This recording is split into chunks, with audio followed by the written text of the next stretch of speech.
board has the authority and the duty to replace this person. We have to have order in the room. We have to have order in the room or we're going to ask you to leave. I'm leaving. Okay. You should You'll be escorted out. You had a legal person appointed. Mr. Ritchie. And you're doing this to him. I'm leaving. How do y'all sleep at night? If you were conducting business, I would be sitting in that chair. Mr. Logan, I'm going to ask you to leave the room.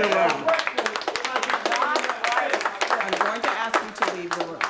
Mr. Ritchie. Sir, please handcuff me. I'm not going to do that. Just going to ask you to leave. We're not going to let you take it. He deserves to be seated. All right, that passes by a vote of 7-2. This is a national disgrace, and I hope it makes the national news. Bill Berger will fix this. I hope he fixes every one of them.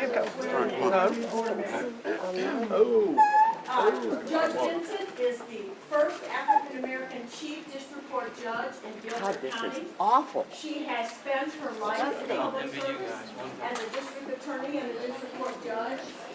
Outrageous. You have command, and you're running a banana republic here. And if you take that seat, you're as bad as they are. They're going to replace him? Yes. No way. And I have to say that I too am disgusted by the actions the board has taken tonight. Father, in the name of Jesus.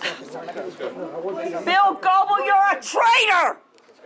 A traitor! And I just think that the way that you all have treated him in this manner, it's just really appalling. It's partisan politics of our school board members. This is sad for Guilford County schools. This is sad for Guilford County.